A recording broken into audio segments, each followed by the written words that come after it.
It's a terrible thing to have to be inside on a day this beautiful. And for those of us from Minnesota, it's extra special. So I'm going to make sure that together we have both a good time this morning, but also that we come away with the kind of energy it takes to stay up late at night and get up early in the morning. And from where I'm standing, I can see a little spout shooting up some water from out in your ocean here. So there are lots of other parts of life busy out there. But I was really, really thrilled when Tom Haller called me and asked me to come be with you today. I've been to a number of small farm conferences here in California over the past, I guess, 15 or so years. Each time I go away myself with both inspiration but also incredible ideas, because California in all kinds of areas stays on the cutting edge of both innovation but also creativity and thinking about new ways to do things. And it's been important for me because it has been part of my path to be both thinking about what's going on in a small farm, but also having that as part of what my work is. But it comes a little bit natural to me. My grandparents had a 2-acre farm in Georgia, which is actually where I was born.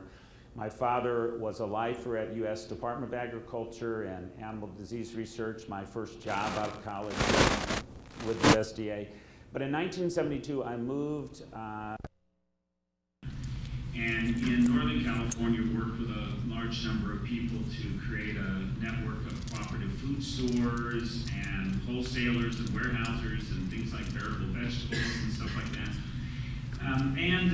At some point in that process, a group of us bought what used to be called Anderson eggs. Some of you who are old timers might even remember the Andersons from Morgan Hill.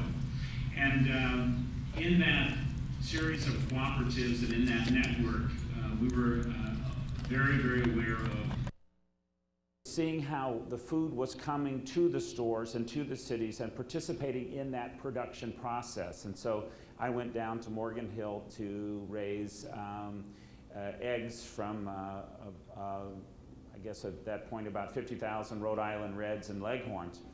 And we knew how we wanted to farm. And we knew how we wanted to treat those chickens, and we knew what we wanted to be in the quality of that food ending up in those stores all over Northern California. But about every 6 months, something would happen in the marketplace.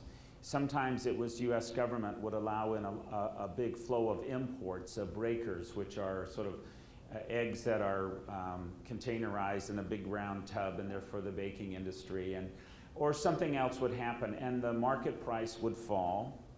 And while during some parts of the year and in some situations we were able to be profitable with that farm, a number of things would happen so that a few times each year the price would fall so far that we would get in economic difficulty. And I think we struggled for several years in trying to understand why we couldn't farm the way we wanted to farm, that we knew was the right way to farm, and be able to make a profit and to be economically sustainable at the same time. And eventually, I came to see that there was more to it than just having it in my heart that I wanted to do the right thing, that there were policies and practices both of the government and also of the industry that surrounded agriculture that many times were making that impossible. And at first I remember thinking, well, this is just kind of coincidence, or this is just the way it is, or this is just kind of how it happened. But a number of farmers, especially a group of farmers who called themselves the Slough Club up near Woodland or up near Winters, helped me to understand that while there's lots of things that aren't necessarily in our control, like the weather and insects and diseases, some things like policy in particular are things in control, and the crisis facing small farmers wasn't just a coincidence or inevitable or just kind of God's will, but they were the result of conscious policies that were being organized specifically to change the structure of agriculture in the United States. And the attempt was to move it in one direction, was to move agriculture towards the kind of industrial system that we see so prominently displayed in California, but also in other states as well. And to make that system, that industrial system, the predominant and dominant system. In the period after I began focusing almost exclusively on policy, which was in the late 1970s, was when we really began to see the first wave of what we think of now as the modern farm crisis. And in the early 1980s, I left California and moved back to the Midwest to be part of a large organizing campaign around defending family farmers and changing federal farm policy. And for a while I worked in state government. I did the policy for the state of Minnesota, and part of my job was lobbying in Washington. And we would go out to Washington and we would have all these great policy ideas about how to protect family farmers and small farmers. And we would run into sympathetic people, people who believed in the same things that we did. And they would say, you know, that's a great idea, but we can't do that anymore because of GATT. And I would say, well, what's GATT? You know, what do you mean you can't do that anymore? This is the most powerful nation on the planet. We've got more nuclear weapons than all the rest of the world combined. And what about the almighty dollar and so on and so forth? And people would say, well, we've signed trade agreements that at this point prevent us or discourage us from doing the kinds of things that you would like to see done. And I started saying, well, what are you talking about, trade agreements and so on and so forth? And I took a lot of time in the early and mid 1980s to try to figure out what were these international policies, these trade and economic policies that some people were claiming were going to make it impossible to change or fix federal and state agriculture and food policy in this country. And in 1987, I went over to Europe for a year to really focus on this. I took a leave of absence from my job in the state government, in the State Department of Agriculture. And one of the things that I found out was that, in a sense, they were right. That as organizers and small farmers in this country had begun to implement and make changes at the local, state, and some at the federal level, and to make changes that some of the big corporations didn't like.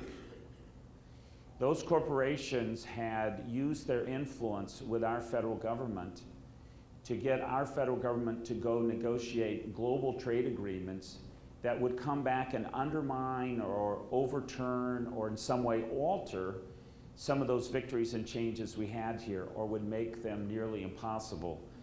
I mean, just one for instance, after Proposition 65 passed here in California, which requires labeling, all of you know the story, the U.S. Trade Representative's Office, who's the office that represents the United States in trade negotiations, and I sit on their advisory committee on trade and environment policy.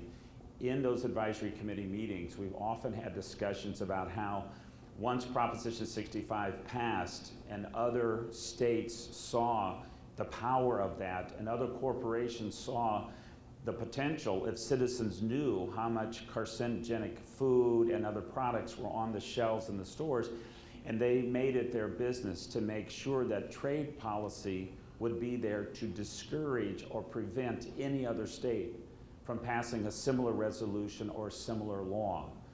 The state of Oregon passed a law giving a preference to local wineries and local breweries, kind of a tax credit.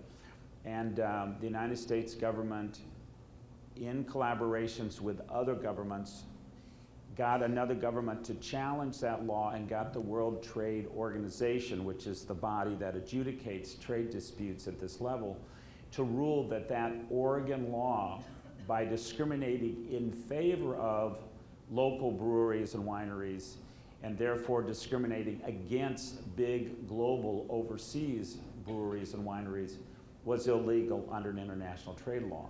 And the list of these decisions kind of went on and on and on, and I knew nothing about it until I started digging into it. And the more I began digging into it, the more I began to see that, oh yeah, I know this pattern. You know, if you pass a good rule or law in your county, and some of the companies don't like it and they run off to Sacramento to get it overturned. Or if you pass something in Sacramento and some people don't like it, they run off to Washington to get it overturned. Well, now they figured out that if you pass something good in Washington, they can run off to Geneva or wherever the negotiations happen to be taking place and use the trade negotiation process as a way to undermine or change or overturn that rule of regulation.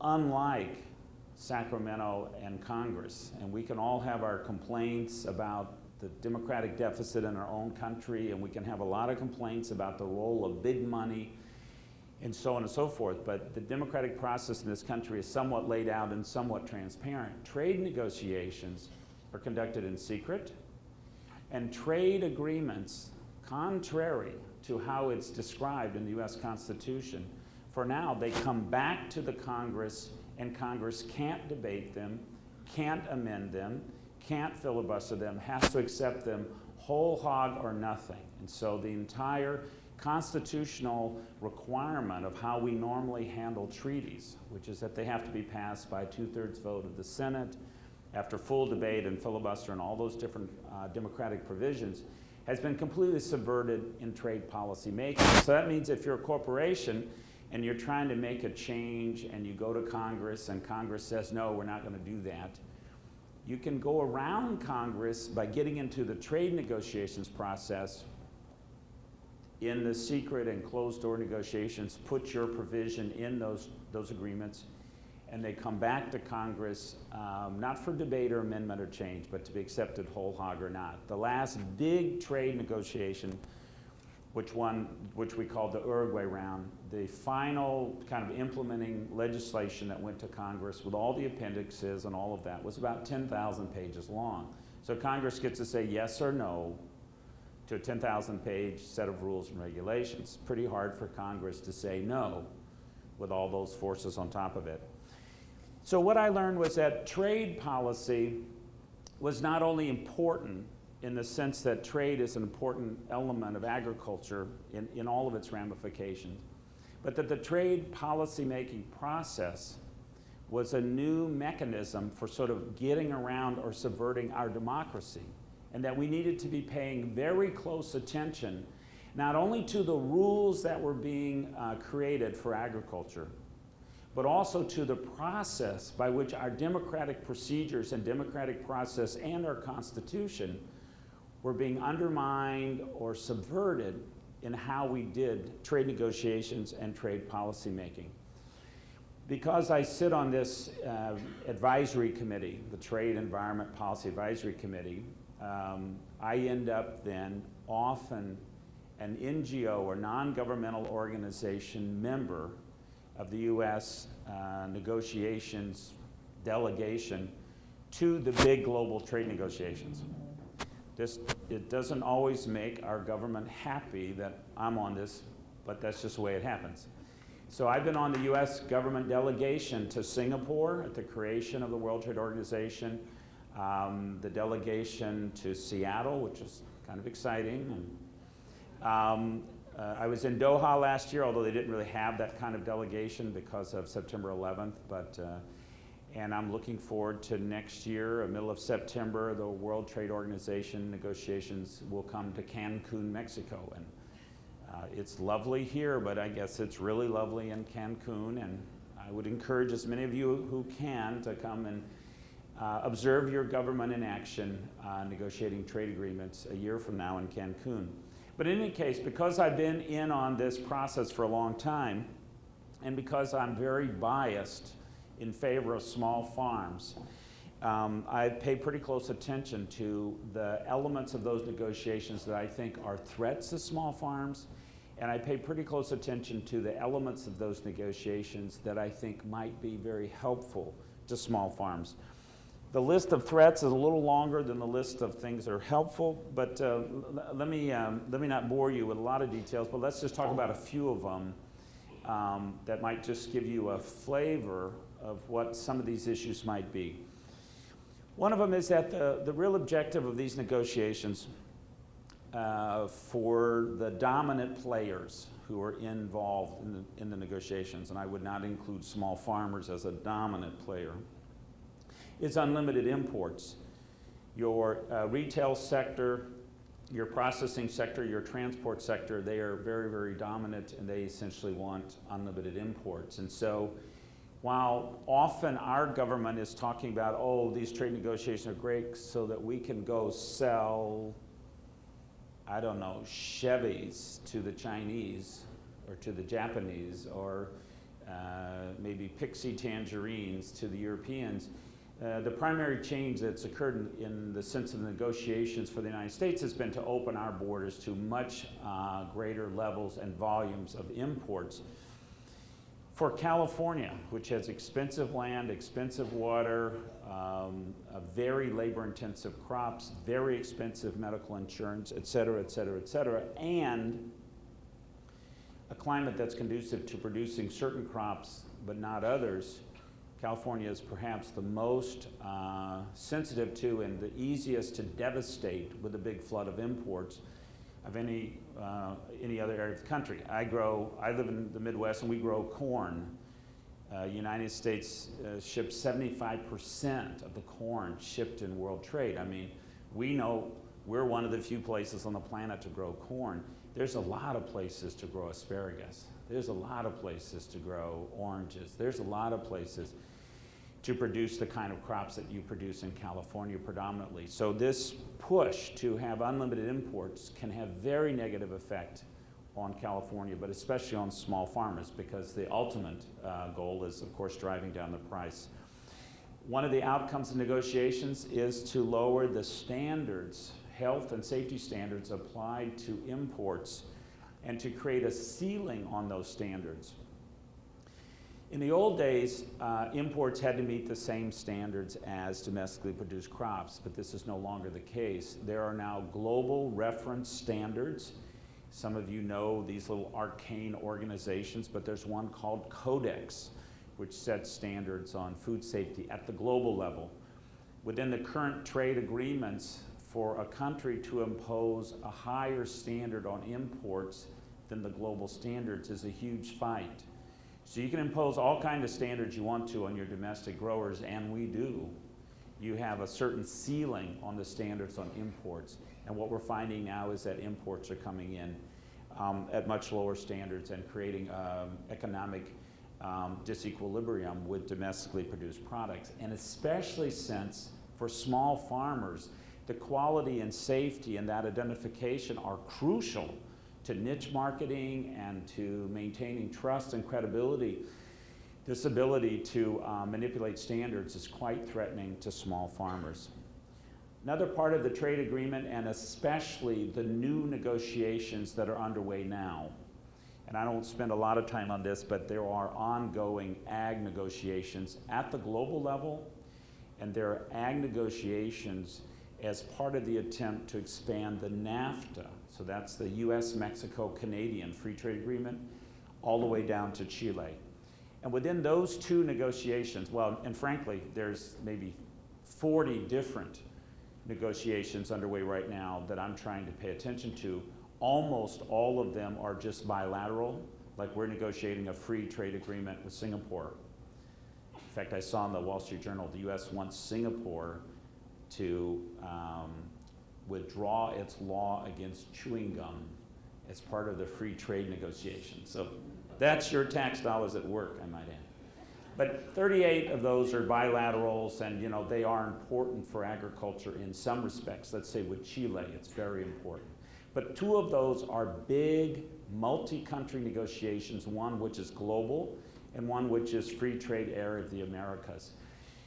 In both of the big ones, there's a lot of negotiation on labeling, limits on the ability to use eco-labels, real limits on how regional labels can be used and developed. Some of you, we were talking last night about some special Ojai labels, and California has a history of different kinds of labels. Some people have salmon-safe labels and stuff like that. They want to put a big control over the ability to label and to use geographic designations and other labels within the context of free trade. They want to have other prohibitions against preferencing. I mentioned about the Oregon laws on small wineries and breweries.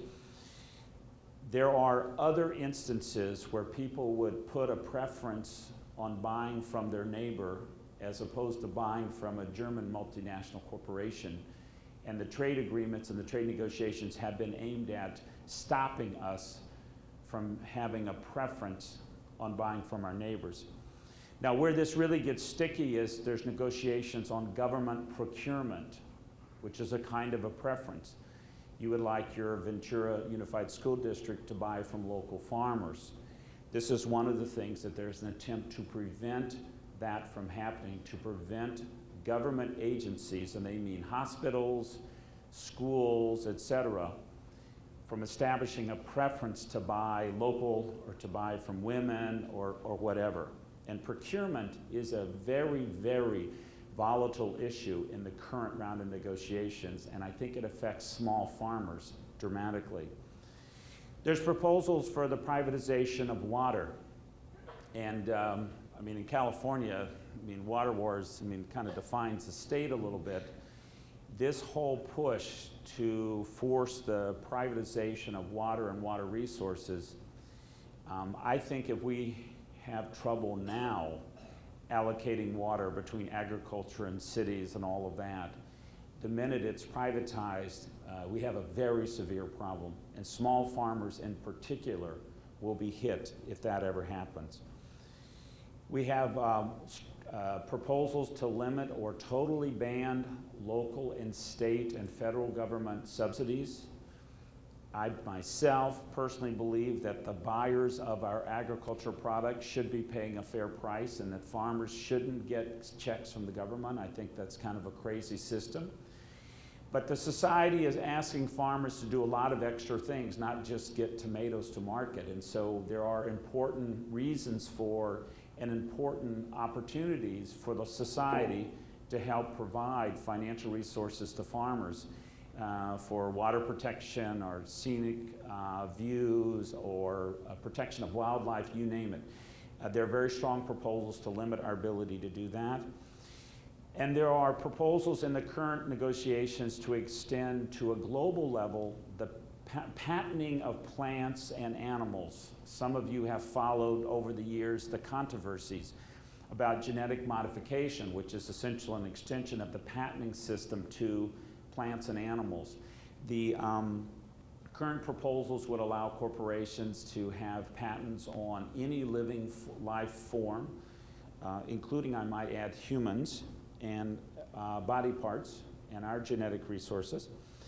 And the implications for small producers and growers of a few companies owning all the genetic resources, and particularly when you're trying to niche market or innovate a new crop variety or a new animal species, once we have total and global plant patenting and patenting of animals and the requirements of buying those each year from a small handful of companies, there are a lot of implications, not just on the cost, but the actual ability of small producers to get seeds and other resources. I know in the Midwest now, in many states, organic producers cannot buy organic seed. A big part of that is the contamination problem from the genetic engineering. But another part of it is just that the large seed companies have, in a sense, locked up the supply because they can now patent and control the ability of anyone to do plant breeding based on those materials. I mean, this is this is kind of a short list that could go on and kind of depress you, and I don't want to do that on a day that looks this good. But there's an overall way to think about this, and it's somewhat ideological, but the thrust of current trade negotiations, U.S. trade policy negotiations, is to increase the volume of trade at the expense of the profitability of trade. And so once you go down this road of trying to increase the volume of trade at the expense of profitability of trade, you have a lot of problems. For one, when you're squeezing profits out of a system, the big guys can grab their share of the profits, and everybody else is kind of out of luck. And there are a lot of implications of this for small growers.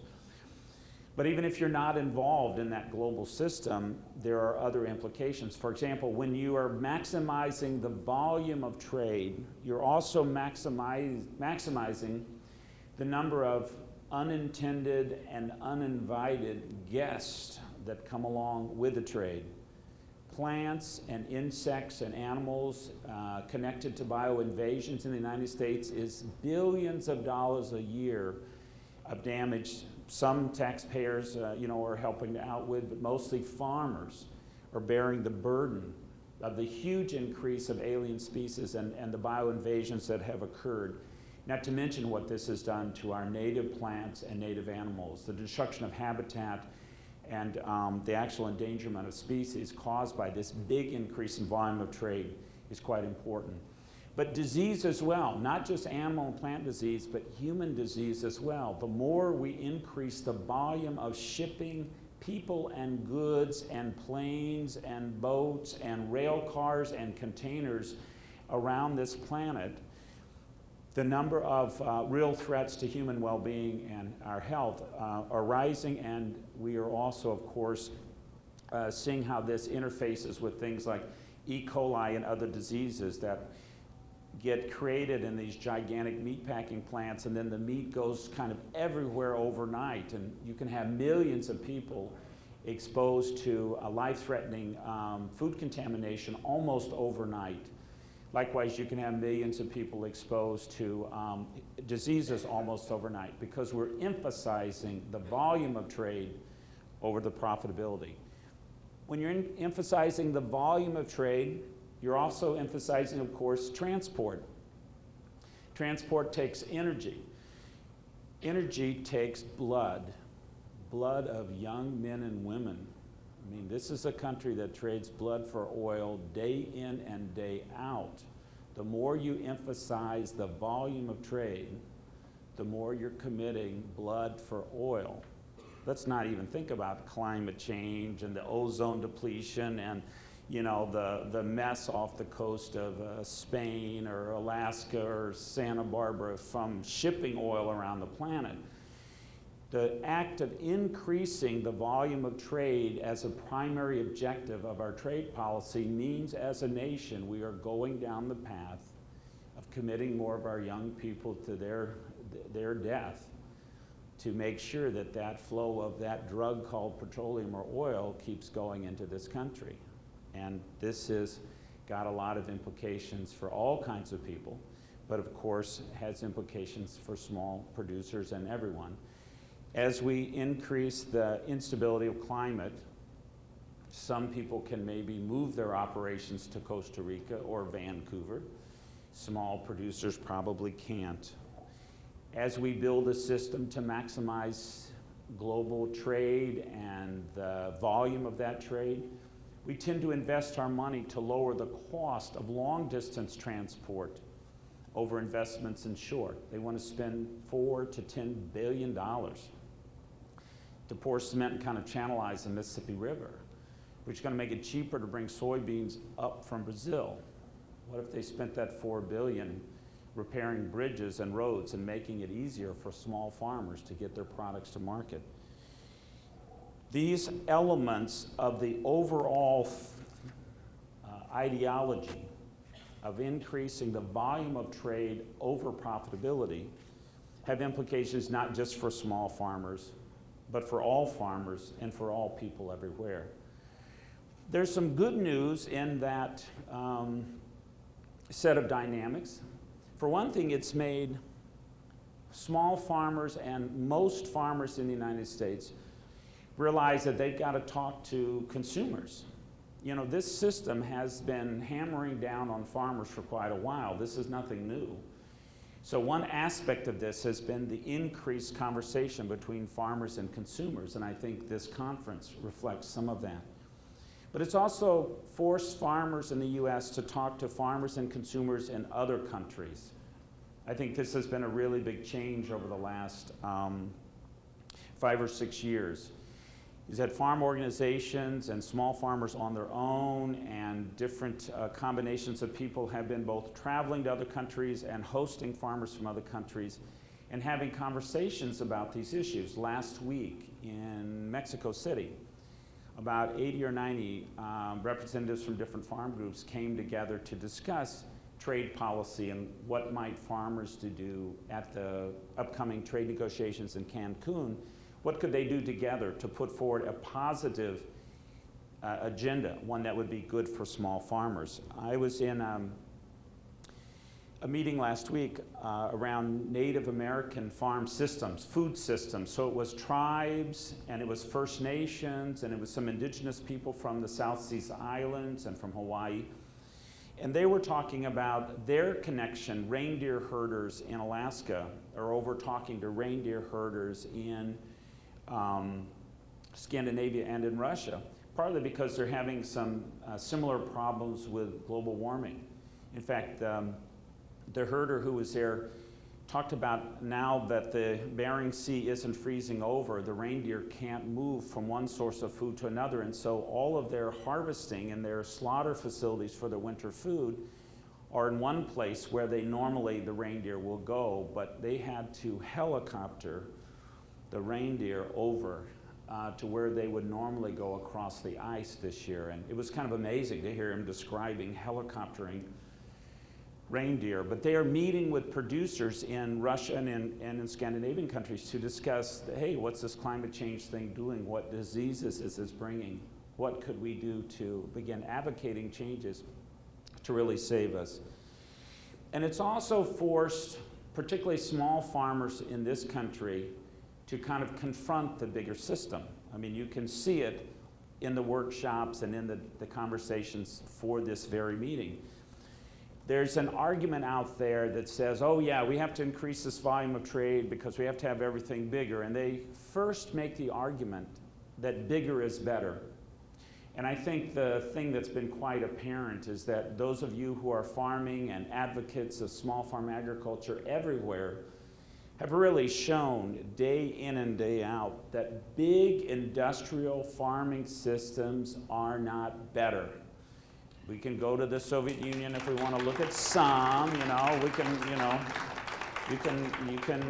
you can go to my home state in Iowa and see what gigantic hog farms are like, but it's just not better system. And we could talk about the environment, we could talk about profitability, we could talk about efficiency, whatever.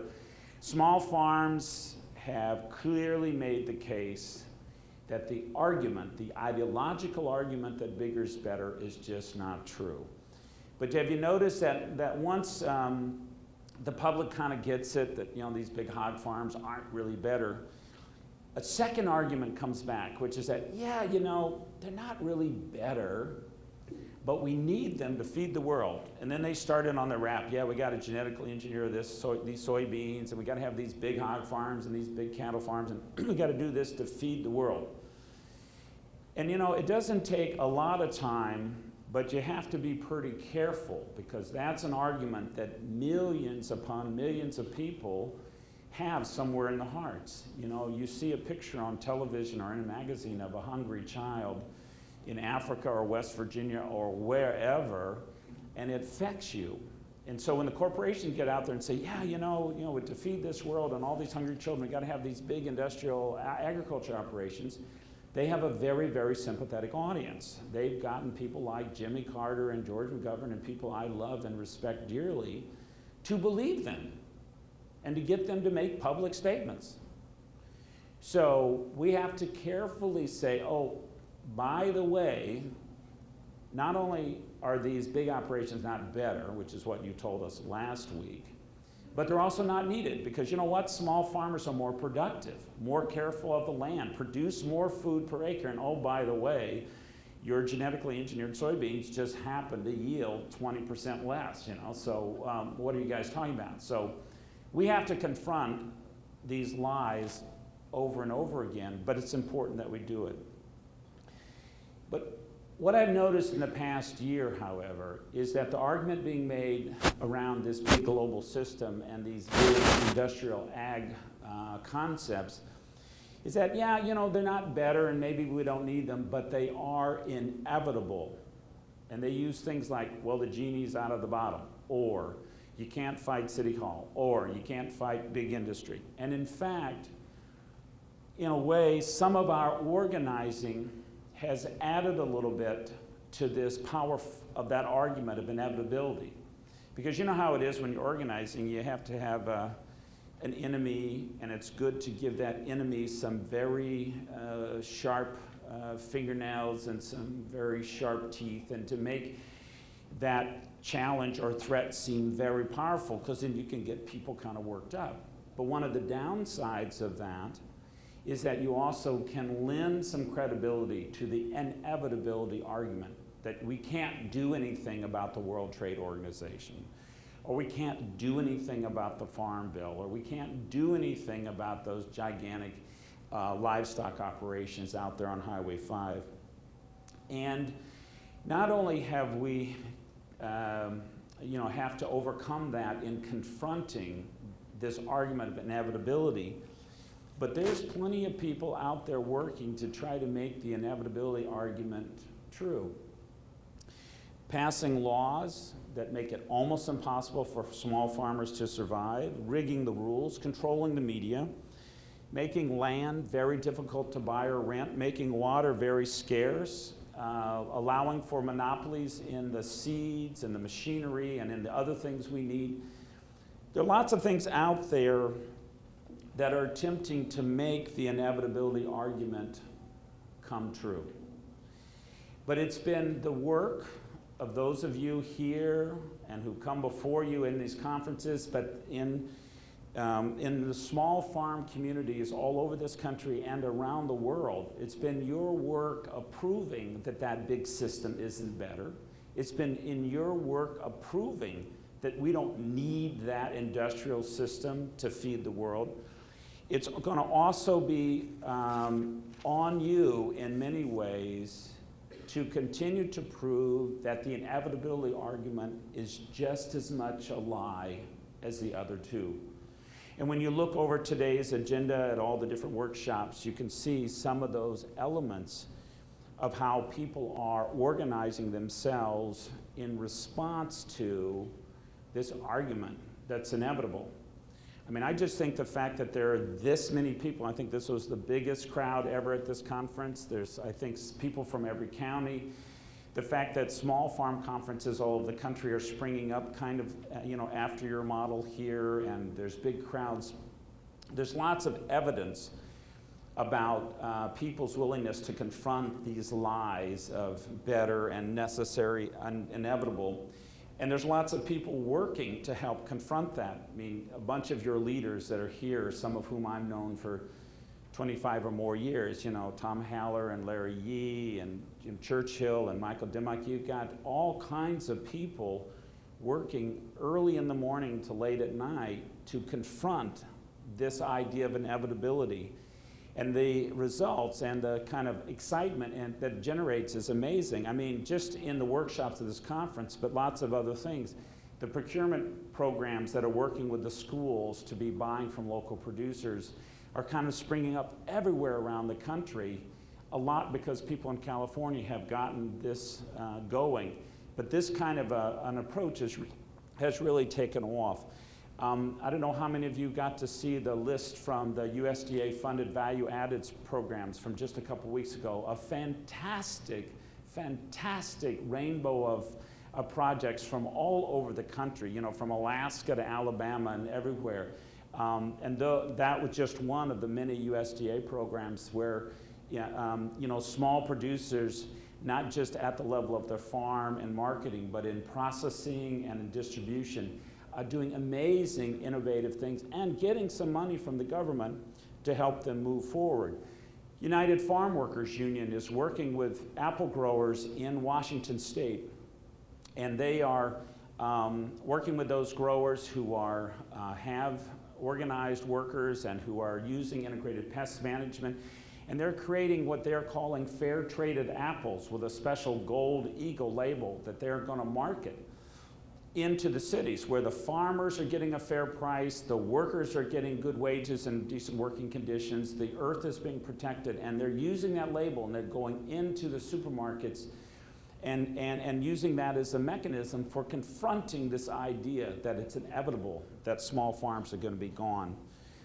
You know, energy mandates, you know, it's a complicated subject, energy, and in California, I try to stay away from this completely. You guys have been through the wars, but I can tell you that in Midwestern states, a number of the mandates about alternative energy have ended up making it possible for farmers or groups of farmers to put wind towers on their land and to supplement their income from their crops with income from their electricity and from the environmental benefits of those kind of energy processes. We're also mandating some energy purchases from agricultural produced products, from biomass.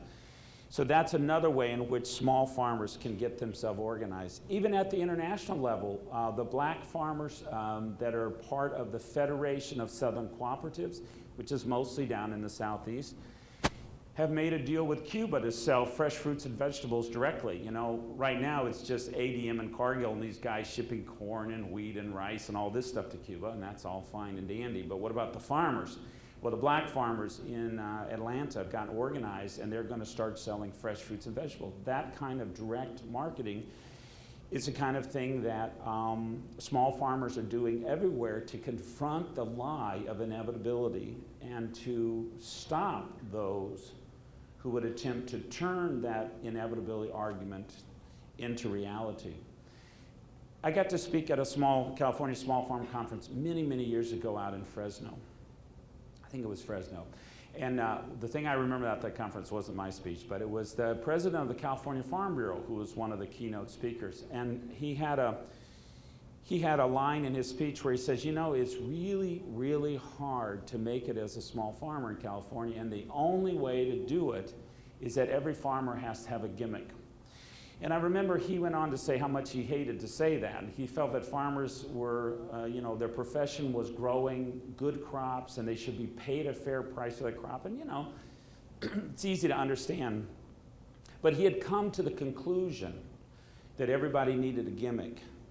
And, you know, it's kind of grated on me for years. And I come back, I can still picture, he was really short, and I can still picture him saying this. And I'm thinking, oh, you know, why can't you just get paid a fair price for a good apple? And what the hell is the deal here, you know?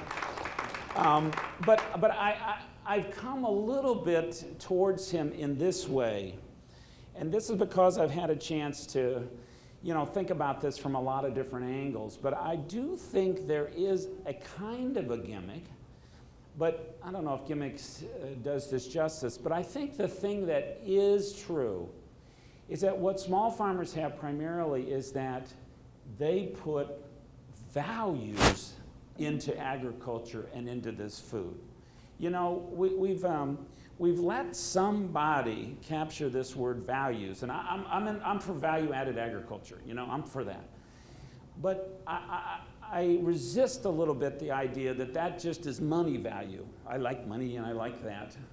But I sort of feel like if there's a gimmick that it takes for small farmers to survive, it's the gimmick of putting values into value-added agriculture. It's putting care for the environment and care for each other and social justice in the process and defense of the democracy. It's putting those kind of values into value-added agriculture is the gimmick, if we want to use that word. It's the specialty, it's the special place and niche of small farmers in confronting this system.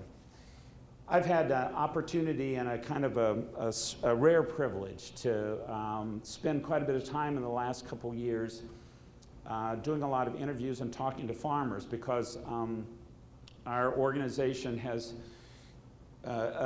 copied more or less something that was done in the Netherlands, which is a country that is got a lot of small farmers, appreciates small farmers, and is losing them, is trying to figure out how to save them. And we've been going more or less state by state and identifying farmers and rural people and community leaders who are special in the way that they take those personal values and put them into their farming enterprise or into their food processing. You know, sometimes we use language like triple bottom line, you know, economics, environment, social, you know. But the point is that when we would go out and interview people, we'd say, who are the folks that are putting the kind of values that we share into their farming operations or their food processing, and how do we find them and how do we recognize them? One thing we've been doing is putting them all up on a web page, and it's been amazing to me to go out and find hundreds and hundreds and hundreds of people in each state that are doing this.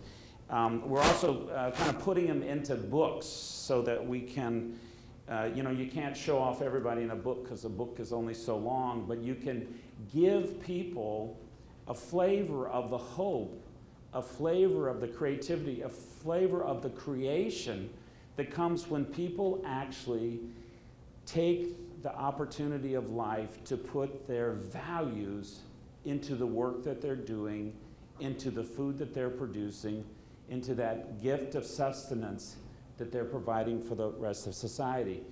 I don't remember the name of the Farm Bureau president, and I don't know if I'll ever see him again, but in a way I kind of hope that I do, because I'd like to say to him that while it really kind of made me mad at the time and I kind of grumbled about it, I suppose that was 15 years ago, or, you know, you'd think I could give it up a little. But in any case, that it forced me to think about the truth in what he said, which is that just being a small farmer and producing a crop, you know, you're going to get smashed by the system. But if you took the opportunity of putting your values, and you guys are the proof of this because you've taken your values, put it into the ground and out those crops and out onto the market. And that's been the gimmick, if we want to use that word, that's helped many of you survive. And I would argue that it's putting your values back into the food system will be the thing that defeats the lie of inevitability, defeats the lie of we need these big industrial food system, and has already defeated the lie that those big systems are needed. And for me, as a consumer, all I can say to you is thank you very much. Thank you.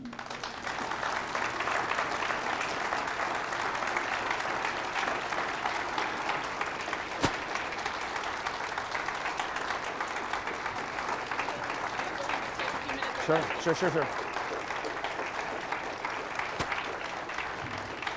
Thank you. Mark's been asked if he'd be willing to take a few minutes of questions, so why don't we take 5 minutes? I think after that, there will probably be, didn't ask?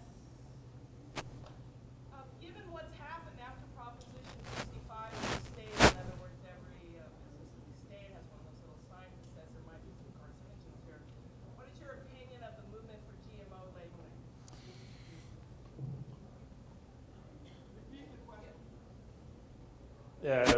What's my opinion on the movement for GMO labeling? So first and foremost, all food should be labeled. This is just a consumer right.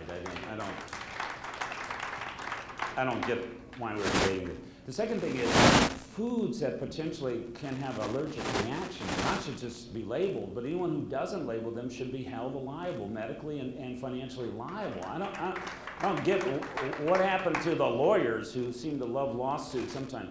But the third thing is, I don't know how many of you even got the news of this, but last week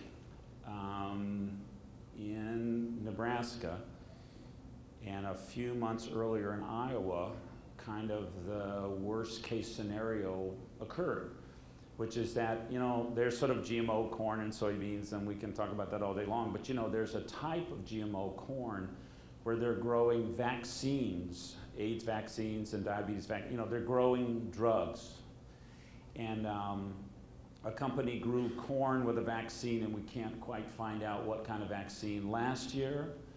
And those of you who grow corn know that some corn kernels land on the ground, and that corn grew in the middle of the soybean crop that was grown on that land this year. The corn and the soybeans got harvested together, and those soybeans got dumped into a whole elevator of soybeans and was on its way into our food system when it got caught. And apparently this had happened a couple months earlier, and they burned them, but they didn't tell anyone. And this one, the word leaked out. So not only should these things be labeled, but if we don't understand what any 10-year-old who's been out and detasseled corn knows, and I was one of them. I paid my way through college by detasseling corn. I didn't do that miserable job because it was fun to do. I did that job because corn pollen travels. I don't know, unless somebody in one of these big agribusiness chemical company has figured out how to repeal the laws of biology. When we genetically engineer a crop, it's gonna move. And so it's not labeling as the issue, and of course we should have labeling and people should be held liable if they don't label, but if we don't have safety proven on these genetically modified and altered crops, we are conducting medical experiments on the entire populations, which happen to be violations of the Nuremberg Treaty and of other human rights treaties on the planet. And anybody out there producing, promoting, and marketing and planting these things ought to be held accountable for crimes against humanity. That's how I feel about it.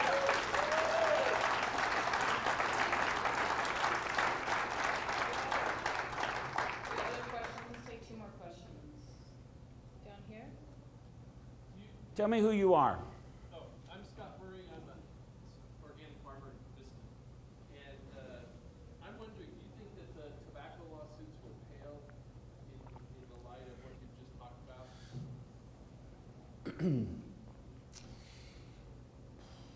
Well, so tobacco, I lost my father to these tobacco companies, you know what I mean? It's hard for me to be any kind of level-headed about it. Tobacco lawsuits are now resulting in court-awarded damage allocations, I don't know if they'll ever be paid, that are so big it's hard to imagine. And some of those same companies actually have been looking at pesticides as the next wave of those. And would GMOs be the next wave of them? It's possible. But I don't know if you noticed it, but in the so-called Homeland Security Bill, they're beginning now to build into various pieces of legislation the mechanism to make sure that we can't do to those, those bastards what we've been trying to do to those tobacco company people, and the mechanisms of altering libel and other laws and the laws of tort or damages, you're watching this being set up so probably we can't. And then the second tier is what the government has done with atomic energy, which is the taxpayers take over some of the liability. So my fear is that the tobacco thing will alert the system to what we might do to them, and they will take, or they will attempt to take measures. In one of the trade negotiations, there was actually an attempt to force change in U.S. tort or libel or damage law via the trade negotiation route. So that was a tip-off to me that they're looking kind of everywhere. Okay, one more question back here. Woman in purple. Who are you? My name is Margaret, and I'm from Shasta County. I'm a small farmer, and I need to take information back to my growers association, or farmers market group. 2 to 3 pages max about the trade policies and its impact. What, who's written a nice briefing that I can use to really understand? What kind of crops? Mixed vegetables and an apple orchard. And an apple orchard. There isn't a short answer to your question. People have written in short things, but for different crops. But if any of you email me and just tell me that, I will send back to you short things and medium things and long things. And there are a number of web pages that have then fact sheets and that kind of stuff. It's also true that it's a moving target. So for example, the negotiation, the free trade negotiation with Chile probably have a lot of implications for you. What we're doing with China on the Apple thing is very complicated and has a lot of implications. And then there's the negotiations for the Canada to Chile, and there's the world ones. And so each of those has a slightly different component. So I will be happy if anyone emails me or calls me or faxes me or whatever, if you just say, shortly what you need, I can turn that around pretty fast and also send you to a couple websites that have this. But another good thing to do is to write your congressman and write your senator and write your state rep. California's had a terrific people inside your state assembly asking these questions. And I know your governor has taken to vetoing bills saying, oh, they'll be against the GATT or WTO trade negotiations. So I don't know if that was true or not, but I know that he did that. But the point is that in your state government, people are looking at these issues probably more than any other place. So asking also all of your elected representatives, hey, how will these proposals affect us here, is another way to force the conversations. I wouldn't rely on their answers. I would rely on other people's answers. But asking them is part of this political process. My email is easy. It's just Mark with a K at iatp.org. And it's also, I think, maybe in the list of people. I'm not sure. Yes?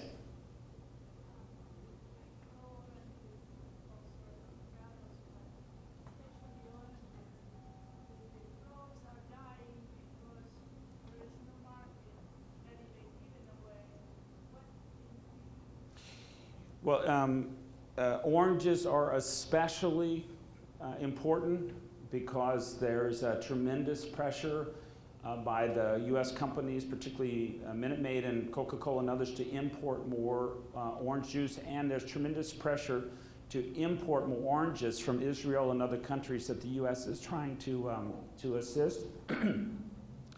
When I think of oranges, I myself think of the two big, and if you add Florida, the three big orange states, Florida, Texas, and California.